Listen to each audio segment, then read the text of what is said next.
CHAPTER XVI of Great Astronomers, by Sir Robert S. Ball. This LibriVox is in the public domain. Read by Marianne. CHAPTER XVI Hamilton.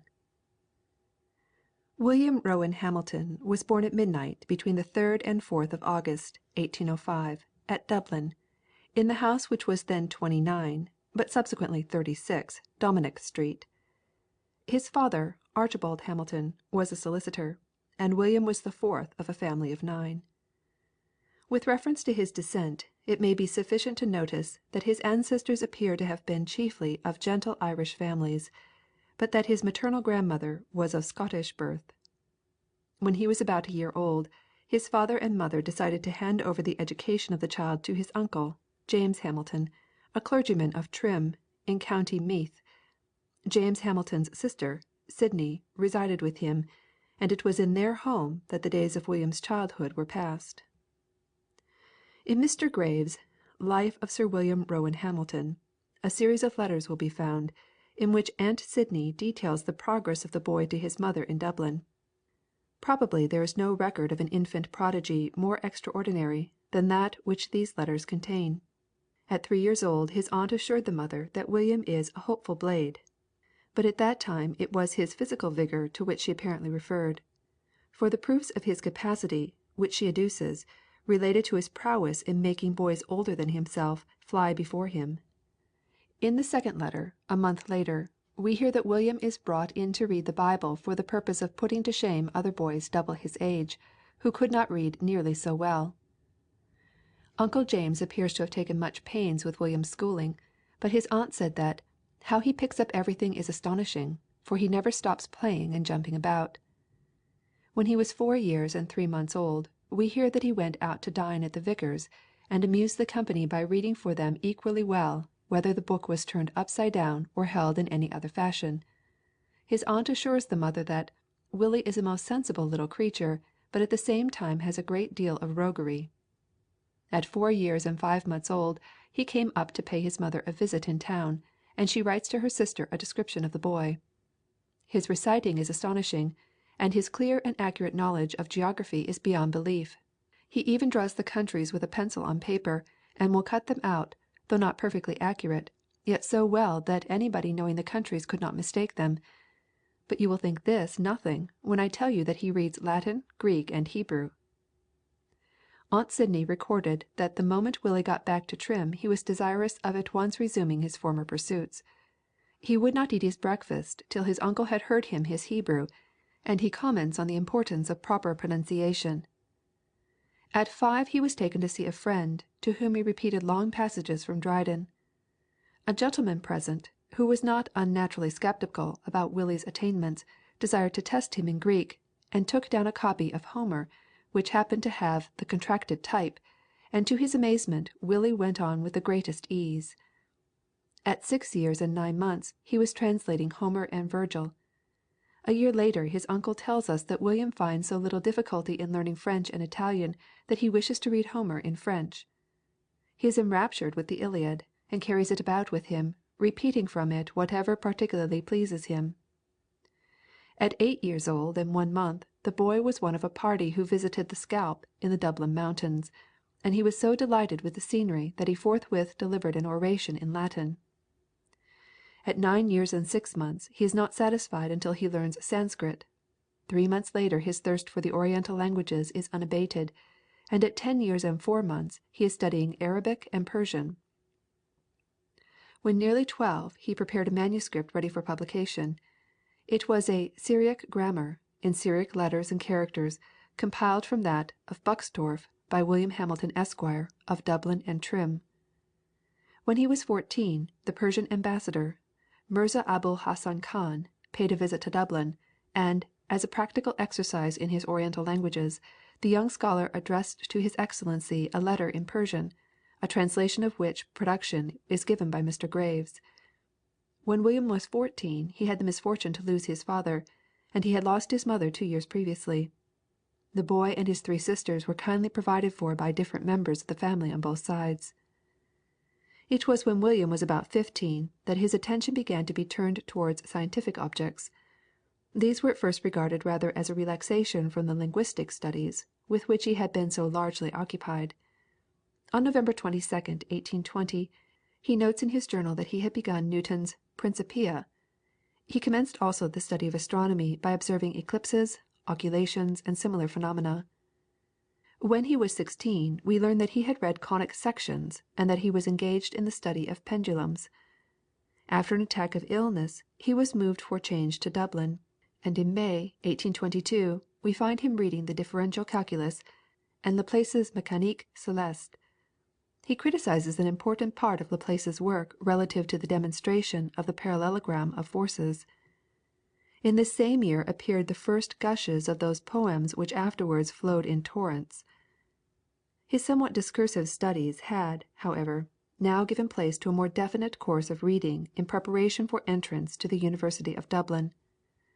The tutor under whom he entered, Charles Boyton, was himself a distinguished man, but he frankly told the young William that he could be of little use to him as a tutor, for his pupil was quite as fit to be his tutor.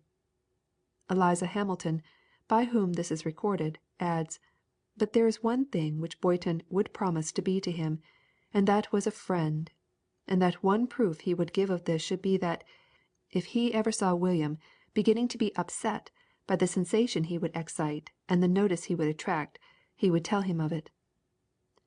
At the beginning of his college career he distanced all his competitors in every intellectual pursuit. At his first term examination in the University he was first in classics and first in mathematics, while he received the Chancellor's prize for a poem on the Ionian Islands, and another for his poem on Eustace de Saint Pierre. There is abundant testimony that Hamilton had a heart for friendship formed. Among the warmest of the friends whom he made in these early days was the gifted Maria Edgeworth, who writes to her sister about "young Mr. Hamilton, an admirable Christian of 18, a real prodigy of talents, who Dr. Berkeley says may be a second Newton, quiet, gentle, and simple." His sister Eliza, to whom he was affectionately attached, writes to him in 1824, "I had been drawing pictures of you in my mind in your study at Cumberland Street, with Xenophon, etc., on the table, and you, with your most awfully sublime face of thought, now sitting down, and now walking about, at times rubbing your hands with an air of satisfaction, and at times bursting forth into some very heroical strain of poetry in an unknown language, and in your own internal solemn ventriloquist like voice, when you address yourself to the silence and solitude of your own room, and indeed, at times, when even your mysterious poetical addresses are not quite unheard." This letter is quoted because it refers to a circumstance which all who ever met with Hamilton, even in his latest years, will remember. He was endowed with two distinct voices, one a high treble, the other a deep bass, and he alternately employed these voices not only in ordinary conversation, but when he was delivering an address on the profundities of Quaternions to the Royal Irish Academy, or on similar occasions. His friends had long grown so familiar with this peculiarity that they were sometimes rather surprised to find how ludicrous it appeared to strangers. Hamilton was fortunate in finding, while still at a very early age, a career open before him which was worthy of his talents. He had not ceased to be an undergraduate before he was called to fill an illustrious chair in his university. The circumstances are briefly as follows. We have already mentioned that, in 1826, Brinkley was appointed Bishop of Cloyne, and the professorship of astronomy thereupon became vacant. Such was Hamilton's conspicuous eminence that, notwithstanding he was still an undergraduate, and had only just completed his 21st year, he was immediately thought of as a suitable successor to the chair. Indeed, so remarkable were his talents in almost every direction, that had the vacancy been in the professorship of classics, or of mathematics, of English literature, or of metaphysics, of modern or of oriental languages, it seems difficult to suppose that he would not have occurred to every one as a possible successor. The chief ground, however, on which the friends of Hamilton urged his appointment was the earnest of original power which he had already shown in research on the theory of the system of rays. This profound work created a new branch of optics, and led a few years later to a superb discovery by which the fame of its author became world wide. At first Hamilton thought it would be presumption for him to apply for so exalted a position. He accordingly retired to the country and resumed his studies for his degree. Other eminent candidates came forward, among them some from Cambridge, and a few of the Fellows from Trinity College, Dublin, also sent their claims. It was not until Hamilton received an urgent letter from his tutor Boyton, in which he was assured of the favourable disposition of the board toward his candidature, that he consented to come forward, and on June 16, 1827, he was unanimously chosen to succeed the Bishop of Cloyne as Professor of Astronomy in the University. The appointment met with almost universal approval. It should, however, be noted that Brinkley, whom Hamilton succeeded, did not concur in the general sentiment. No one could have formed a higher opinion than he had done of Hamilton's transcendent powers. Indeed, it was on that very ground that he seemed to view the appointment with disapprobation. He considered that it would have been wiser for Hamilton to have obtained a fellowship, in which capacity he would have been able to exercise a greater freedom in his choice of intellectual pursuits. The bishop seems to have thought, and not without reason, that Hamilton's genius would rather recoil from much of the routine work of an astronomical establishment. Now that Hamilton's whole life is before us, it is easy to see that the bishop was entirely wrong. It is quite true that Hamilton never became a skilled astronomical observer, but the seclusion of the observatory was eminently favourable to those gigantic labours to which his life was devoted, and which have shed so much lustre not only on Hamilton himself, but also on his university and his country. In his early years at Dunsink, Hamilton did make some attempts at a practical use of the telescopes, but he possessed no natural aptitude for such work, while exposure which it involved seemed to have acted injuriously on his health. He, therefore, gradually allowed his attention to be devoted to those mathematical researches in which he had already given such promise of distinction. Although it was in pure mathematics that he ultimately won his greatest fame, yet he always maintained, and maintained with justice, that he had ample claims to the title of an astronomer. In his later years he set forth this position himself in a rather striking manner. De Morgan had written commending to Hamilton's notice Grant's History of Physical Astronomy. After becoming acquainted with the book, Hamilton writes to his friend as follows: "The book is very valuable, and very creditable to its composer, but your humble servant may be pardoned if he finds himself somewhat amused at the title, History of Physical Astronomy from the earliest ages to the middle of the 19th century, when he fails to observe any notice of the discoveries of Sir W. R. Hamilton in the theory of the dynamics of the heavens." The intimacy between the two correspondents will account for the tone of this letter, and, indeed, Hamilton supplies in the lines which follow ample grounds for his complaint. He tells how Jacobi spoke of him in Manchester in 1842 as "Le Lagrange de votre pays," and how Donkin had said that "the analytical theory of dynamics as it exists at present is due mainly to the labours of Lagrange Poisson, Sir W. R. Hamilton, and Jacobi, whose researches on this subject present a series of discoveries hardly paralleled for their elegance and importance in any other branch of mathematics."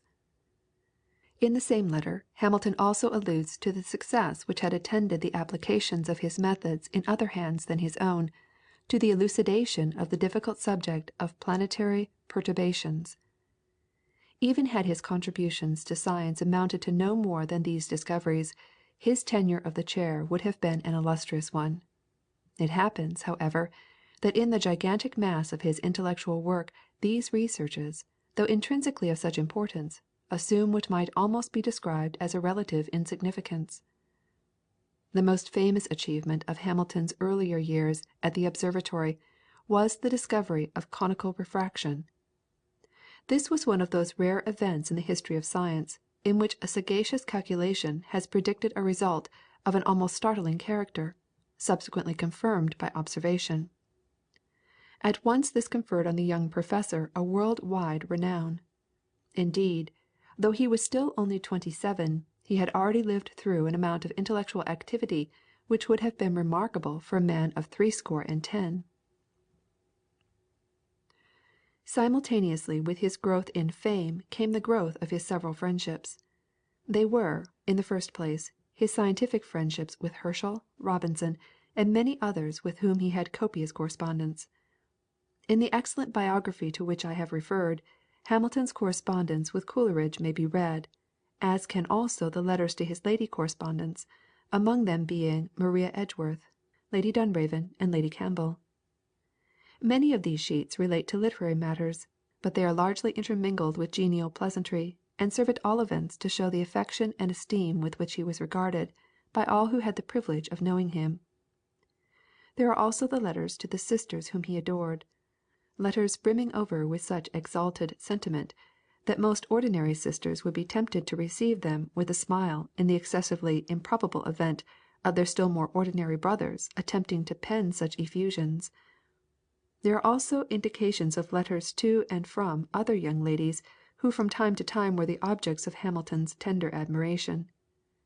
We use the plural advisedly, for, as Mr. Graves has set forth, Hamilton's love affairs pursued a rather troubled course. The attention which he lavished on one or two fair ones was not reciprocated, and even the intense charms of mathematical discovery could not assuage the pangs which the disappointed lover experienced. At last he reached the haven of matrimony in 1833, when he was married to Miss Bailey. Of his married life Hamilton said, many years later to De Morgan, that he was as happy as he expected, and happier than he deserved. He had 2 sons, William and Archibald, and one daughter, Helen, who became the wife of Archdeacon O'Regan. The most remarkable of Hamilton's friendships in his early years was unquestionably that of Wordsworth. It commenced with Hamilton's visit to Keswick, and on the first evening, when the poet met the young mathematician, an incident occurred which showed the mutual interest that was aroused. Hamilton thus describes it in a letter to his sister Eliza. He, Wordsworth, walked back with our party as far as their lodge, and then, on our bidding Mrs. Harrison good night, I offered to walk back with him while my party proceeded to the hotel. This offer he accepted, and our conversation had become so interesting that when we had arrived at his home, a distance of about a mile, he proposed to walk back with me on my way to Ambleside, a proposal which you may be sure I did not reject. So far from it that when we came to turn once more towards his home, I also turned once more along with him. It was very late when I reached the hotel after all this walking. Hamilton also submitted to Wordsworth an original poem, entitled It Haunts Me Yet. The reply of Wordsworth is worth repeating. With a safe conscience I can assure you that, in my judgment, your verses are animated with the poetic spirit, as they are evidently the product of strong feeling.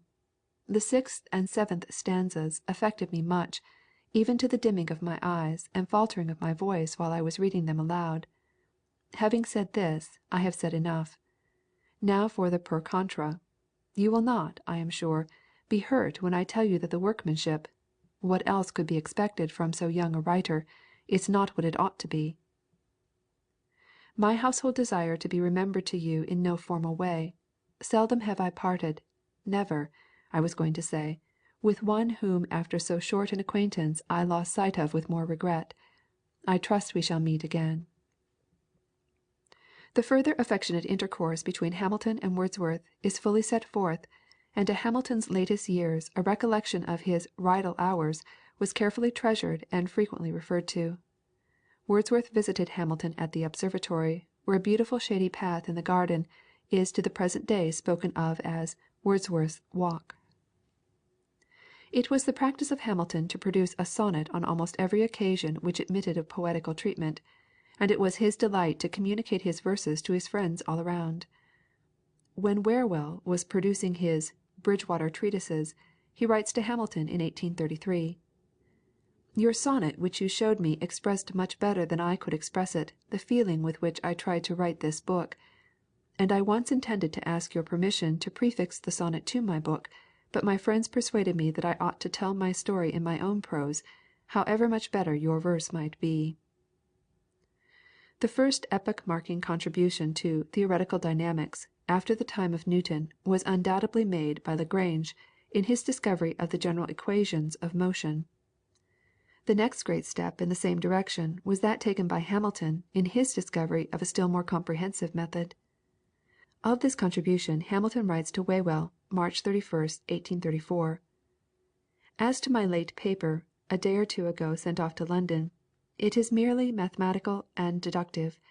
I ventured, indeed, to call it Mécanique Analytique of Lagrange, a scientific poem, and spoke of dynamics, or the science of force, as treating of power acting by law in space and time.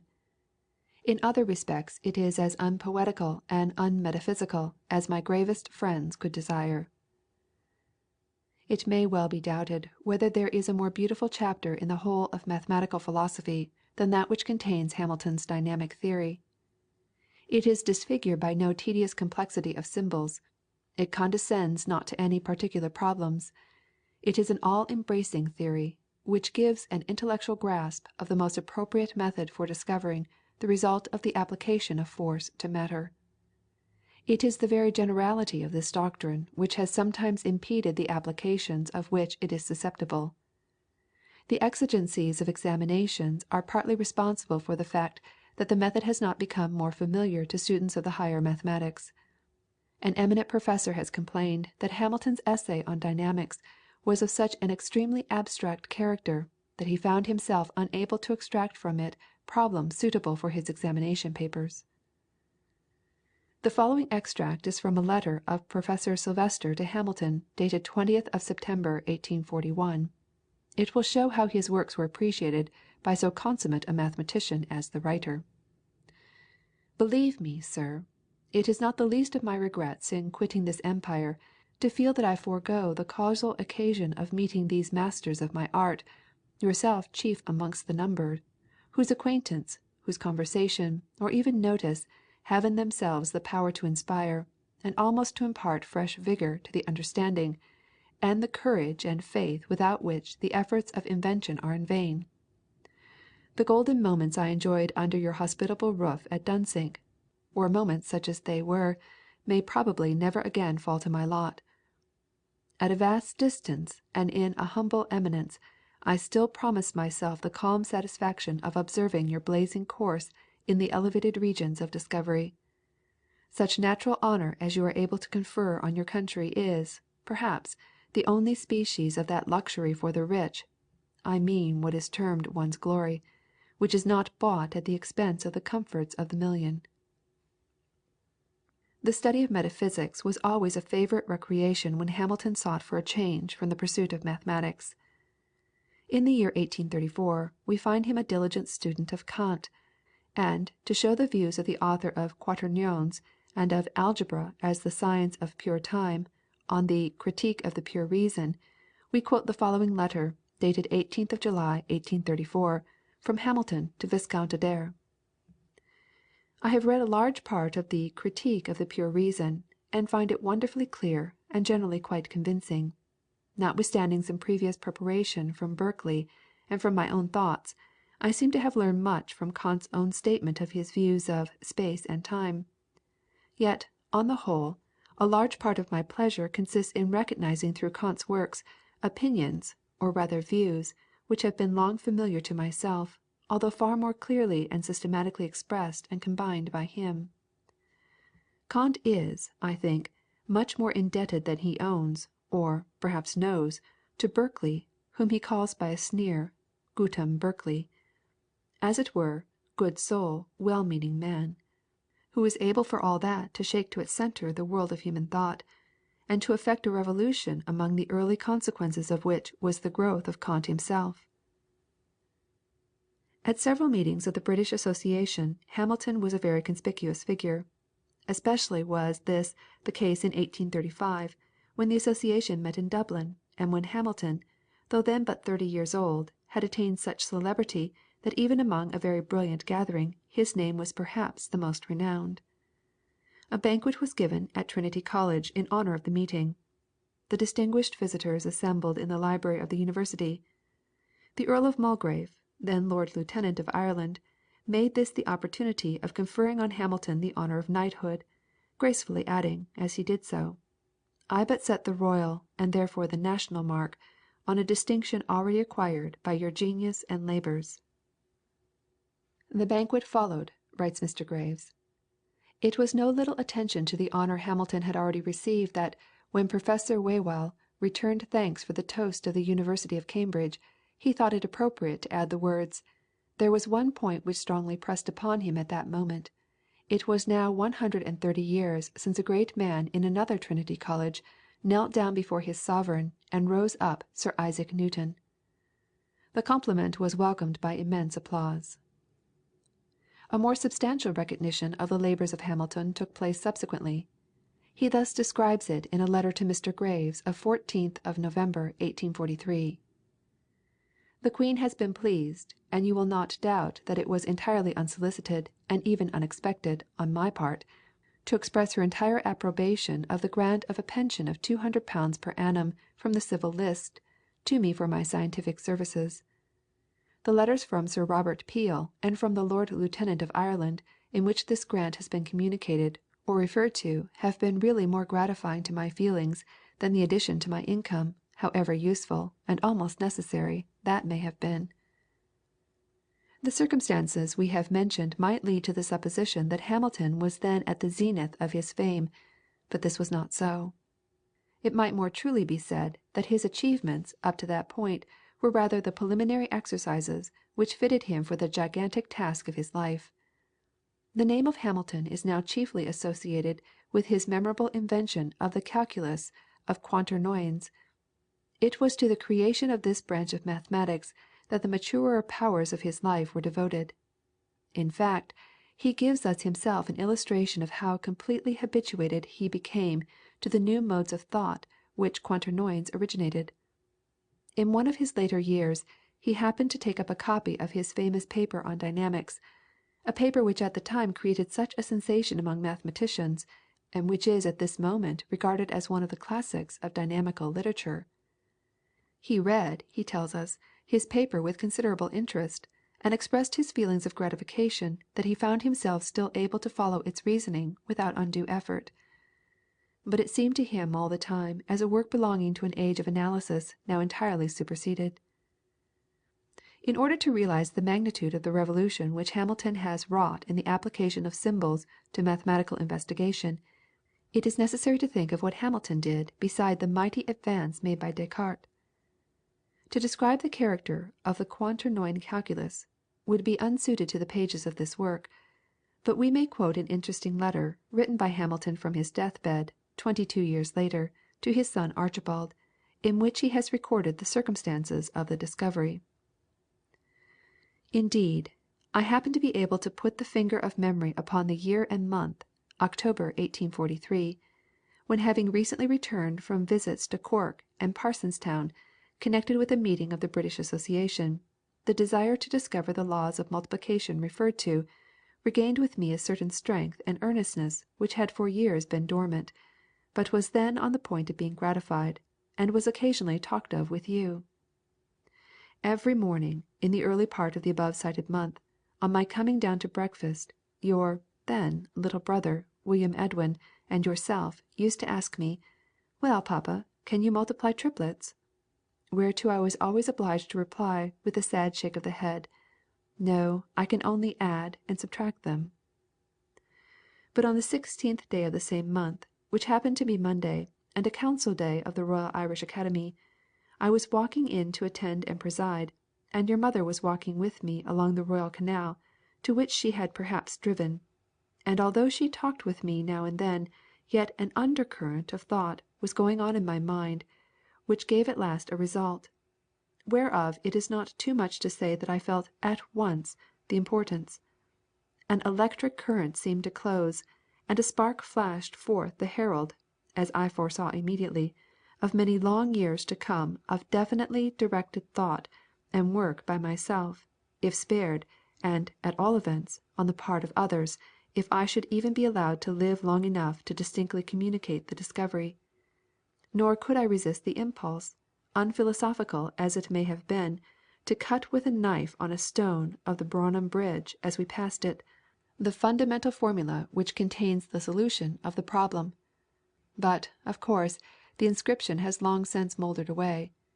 A more durable notice remains, however, on the council books of the Academy for that day, October 16, 1843, which records the fact that I then asked for and obtained leave to read a paper on Quaternions at the first general meeting of the session, which reading took place accordingly, on Monday, the 13th of November following. Writing to Professor Tait, Hamilton gives further particulars of the same event, and again in a letter to the Rev. J. W. Stubbs. To morrow will be the 15th birthday of the Quaternions. They started into life full grown on the 16th October 1843, as I was walking with Lady Hamilton to Dublin, and came up to Brougham Bridge, which my boys have since called Quaternion Bridge. I pulled out a pocket book which still exists, and made entry, on which at the very moment I felt that it might be worth my while to expend the labour of at least 10 or 15 years to come.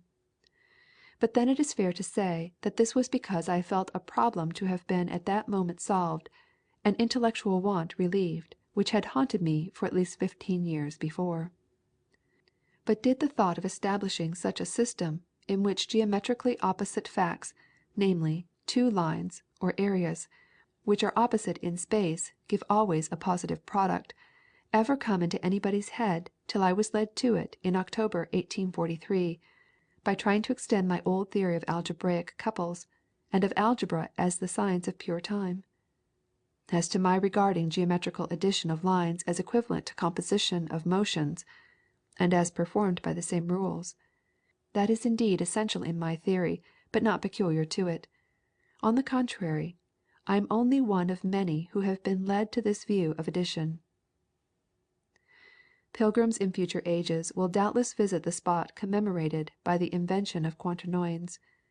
Perhaps as they look at that by no means graceful structure, Quaternion Bridge, they will regret that the hand of some old mortality had not been occasionally employed in cutting the memorable inscription afresh. It is now irrecoverably lost. It was 10 years after the discovery that the great volume appeared under the title of Lectures on Quaternions, Dublin, 1853. The reception of this work by the scientific world was such as might have been expected from the extraordinary reputation of its author, and the novelty and importance of the new calculus. His valued friend, Sir John Herschel, writes to him in that style of which he was a master. Now, most heartily let me congratulate you on getting out your book, on having found utterance, ore rotundo, for all that labouring and seething mass of thought which has been from time to time sending out sparks, and gleams, and smokes, and shaking the soil about you, but now breaks into good honest eruption, with a lava stream and a shower of fertilizing ashes.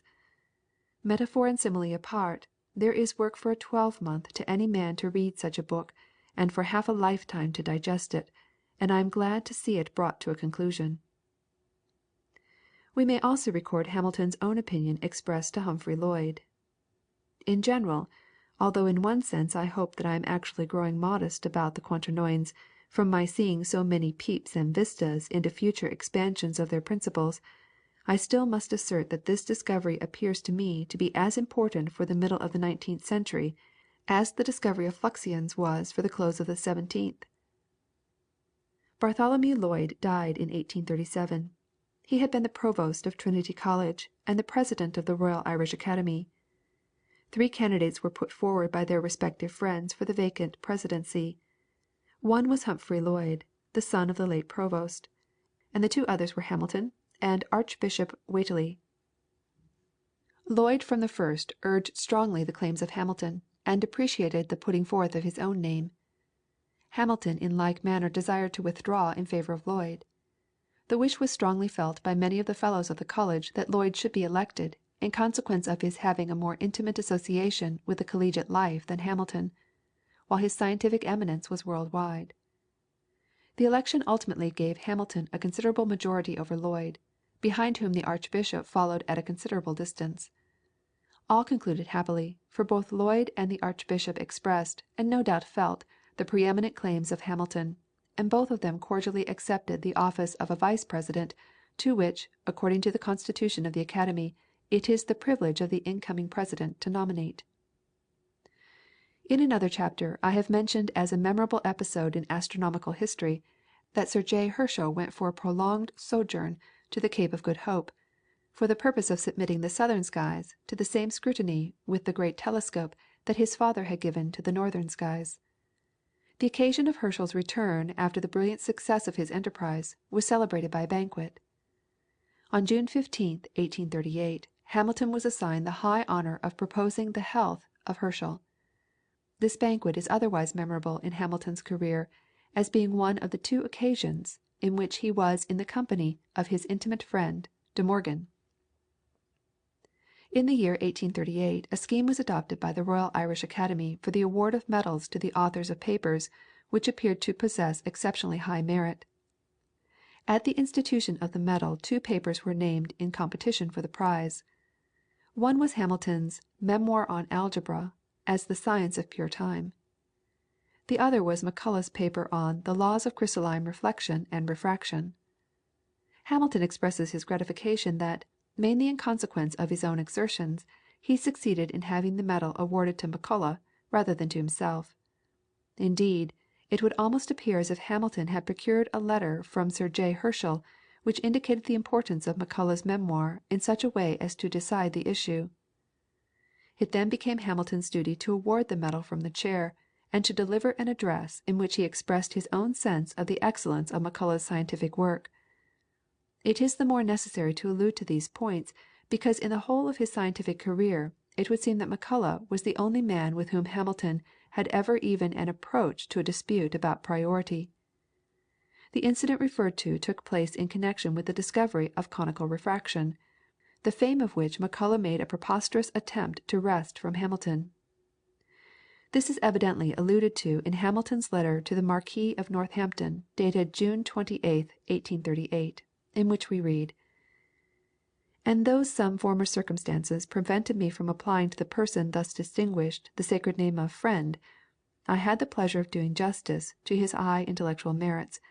I believe he was not only gratified but touched, and may, perhaps, regard me in future with feelings more like those which I long to entertain towards him." Hamilton was in the habit, from time to time, of commencing the keeping of a journal, but it does not appear to have been systematically conducted. Whatever difficulties the biographer may have experienced from its imperfections and irregularities, seem to be amply compensated for by the practice which Hamilton had of preserving copies of his letters, and even of comparatively insignificant memoranda. In fact, the minuteness with which apparently trivial matters were often noted down appears almost whimsical. He frequently made a memorandum of the name of the person who carried a letter to the post, and of the hour in which it was dispatched. On the other hand, the letters which he received were also carefully preserved in a mighty mass of manuscripts with which his study was encumbered, and with which many other parts of the house were not unfrequently invaded. If a letter was laid aside for a few hours, it would become lost to view amid the seething mass of papers, though occasionally, to use his own expression, it might be seen eddying to the surface in some later disturbance. The great volume of Lectures on the Quaternions had been issued, and the author had received the honours which the completion of such a task would rightfully bring him. The publication of an immortal work does not, however, necessarily provide the means for paying the printer's bill. The printing of so robust a volume was necessarily costly, and even if all the copies could be sold, which at the time did not seem very likely, they would hardly have met the inevitable expenses. The provision of the necessary funds was, therefore, a matter for consideration. The Board of Trinity College had already contributed £200 to the printing, but yet another 100 was required. Even the discoverer of Quaternions found this a source of much anxiety. However, the Board, urged by the representation of Humphrey Lloyd, now one of its members, and, as we have already seen, one of Hamilton's staunchest friends, relieved him of all liability. We may here note that, notwithstanding the pension which Hamilton enjoyed in addition to the salary of his chair, he seems always to have been in somewhat straitened circumstances, or, to use his own words in one of his letters to De Morgan, "though not an embarrassed man, I am anything rather than a rich one." It appears that, notwithstanding the world-wide fame of Hamilton's discoveries, the only profit in a pecuniary sense that he ever obtained from any of his works was by the sale of what he called his Icosian game. Some enterprising publisher, on the urgent representations of one of Hamilton's friends in London, bought the copyright of the Icosian game for £25. Even this little speculation proved unfortunate for the purchaser, as the public could not be induced to take the necessary interest in the matter. After the completion of his great book, Hamilton appeared for a while to permit himself a greater indulgence than usual in literary relaxations. He had copious correspondence with his intimate friend, Aubrey de Vere, and there were multitudes of letters from those troops of friends whom it was Hamilton's privilege to possess. He had been greatly affected by the death of his beloved sister Eliza, a poetess of much taste and feeling. She left to him her many papers to preserve or to destroy, but he said it was only after the expiration of 4 years of mourning that he took courage to open her pet box of letters. The religious side of Hamilton's character is frequently illustrated in these letters, especially is this brought out in the correspondence with de Vere, who had seceded to the Church of Rome. Hamilton writes, August 4, 1855: "If, then, it be painfully evident to both, that under such circumstances there cannot, whatever we may both desire, be now in the nature of things, or of minds, the same degree of intimacy between us as of old, since we could no longer talk with the same degree of unreserve on every subject which happened to present itself, but must, from the simplest instincts of courtesy, be each on his guard not to say what might be offensive, or, at least, painful to the other, yet we were once so intimate, and retain still, and, as I trust, shall always retain, so much of regard and esteem and appreciation for each other, made tender by so many associations of my early youth and your boyhood, which can never be forgotten by either of us, that, as times go, 2 or 3 very respectable friendships might easily be carved out from the fragments of our former and ever to be remembered intimacy.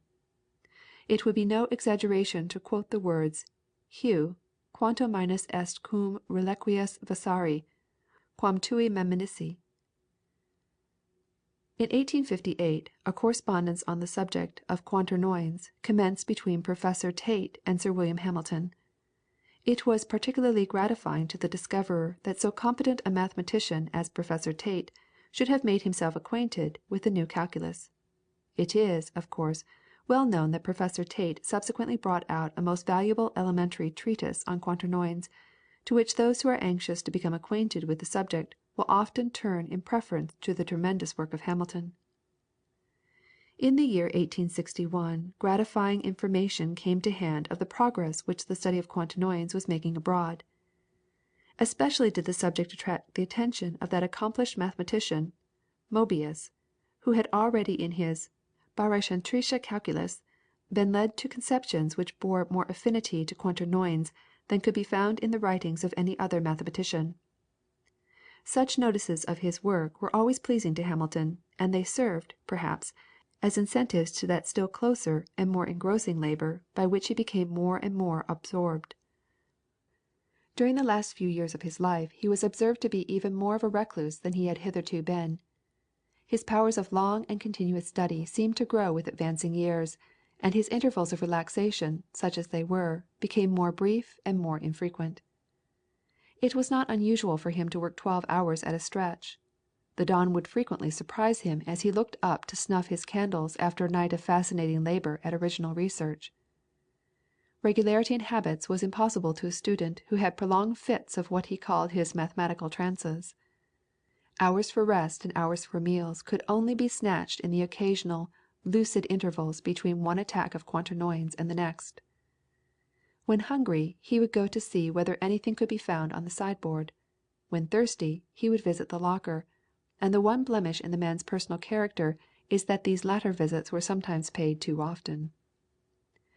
As an example of one of Hamilton's rare diversions from the all-absorbing pursuit of Quaternions, we find that he was seized with curiosity to calculate back to the date of the Hegira, which he found on the 15th July 622. He speaks of the satisfaction with which he ascertained subsequently that Herschel had assigned precisely the same date. Metaphysics remained also, as it had ever been, a favourite subject of Hamilton's readings and meditations, and of correspondence with his friends. He wrote a very long letter to Dr. Ingleby on the subject of his Introduction to Metaphysics. In it Hamilton alludes, as he has done also in other places, to a peculiarity of his own vision. It was habitual to him, by some defect in the correlation of his eyes, to see always a distinct image with each. In fact, he speaks of the remarkable effect which the use of a good stereoscope had on his sensation of vision. It was then, for the first time, that he realized how the two images which he had always seen hitherto would, under normal circumstances, be blended into one. He cites this fact as bearing on the phenomena of binocular vision, and he draws from it the inference that the necessity of binocular vision for the correct appreciation of distance is unfounded. "I am quite sure," he says, "that I see distance with each eye separately."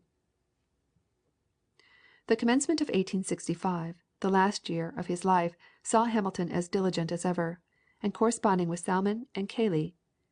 On April 26th he writes to a friend to say, that his health has not been good for years past, and that so much work has injured his constitution; and he adds, that it is not conducive to good spirits to find that he is accumulating another heavy bill with the printer for the publication of the Elements. This was indeed, up to the day of his death, a cause for serious anxiety.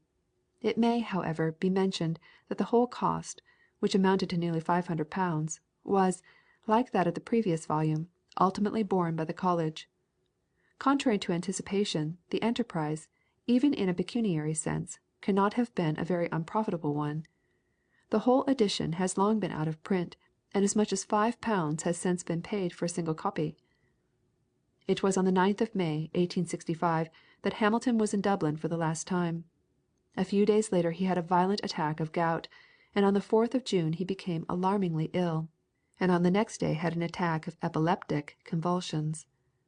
However, he slightly rallied, so that before the end of the month he was once again at work on the Elements. A gratifying incident brightened some of the last days of his life. The National Academy of Science in America had then been just formed. A list of foreign associates had to be chosen from the whole world, and a discussion took place as to what name should be placed first on the list. Hamilton was informed by private communication that this great distinction was awarded to him by a majority of 2/3. In August he was still at work on the table of contents of the Elements, and one of his very latest efforts was his letter to Mr. Gould, in America, communicating his acknowledgments of the honour which had been just conferred upon him by the National Academy. On the 2nd of September Mr. Graves went to the observatory, in response to a summons, and the great mathematician at once admitted to his friend that he felt the end was approaching. He mentioned that he had found in the 145th Psalm a wonderfully suitable expression of his thoughts and feelings, and he wished to testify his faith and thankfulness as a Christian by partaking of the Lord's Supper. He died at 2:30 on the afternoon of the 2nd of September, 1865, aged 60 years and 1 month. He was buried in Mount Jerome Cemetery on the 7th of September. Many were the letters and other more public manifestations of the feelings awakened by Hamilton's death.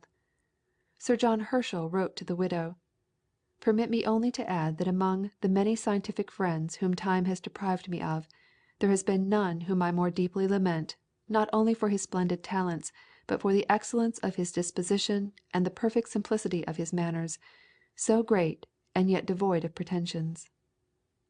De Morgan, his old mathematical crony, as Hamilton affectionately styled him, also wrote to Lady Hamilton: "I have called him one of my dearest friends, and most truly; for I know not how much longer than 25 years we have been in intimate correspondence, of most friendly agreement or disagreement, of most cordial interest in each other. And yet we did not know each other's faces. I met him about 1830 at Babbage's breakfast table, and there for the only time in our lives we conversed. I saw him, a long way off, at the dinner given to Herschel, about 1838, on his return from the Cape, and there we were not near enough, nor on that crowded day could we get near enough, to exchange a word. And this is all I ever saw, and, so it has pleased God, all I shall see, in this world, of a man whose friendly communications were among my greatest social enjoyments and greatest intellectual treats." There is a very interesting memoir of Hamilton written by De Morgan in the Gentleman's Magazine for 1866, in which he produces an excellent sketch of his friend, illustrated by personal reminiscences and anecdotes. He alludes, among other things, to the picturesque confusion of the papers in his study. There was some sort of order in the mass, discernible, however, by Hamilton alone, and any invasion of the domestics, with a view to tidying up, would throw the mathematician, as we are informed, into a good honest thundering passion. Hardly any two men, who were both powerful mathematicians, could have been more dissimilar in every other respect than were Hamilton and De Morgan. The highly poetical temperament of Hamilton was remarkably contrasted with the practical realism of De Morgan.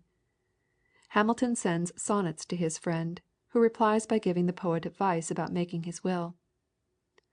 The metaphysical subtleties with which Hamilton often filled his sheets did not seem to have the same attraction for De Morgan that he found in battles about the quantification of the predicate. De Morgan was exquisitely witty, and though his jokes were always appreciated by his correspondent, yet Hamilton seldom ventured on anything of the same kind in reply.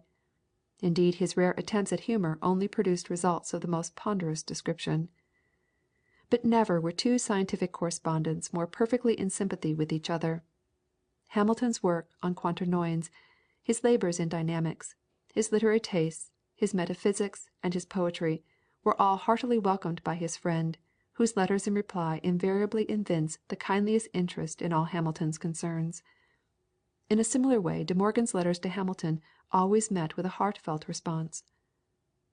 Alike for the memory of Hamilton, for the credit of his university, and for the benefit of science, let us hope that a collected edition of his works will ere long appear, a collection which shall show those early achievements in splendid optical theory, those achievements of his more mature powers which made him the Lagrange of his country, and finally those creations of the Quaternion calculus by which new capabilities have been bestowed on the human intellect. Chapter 17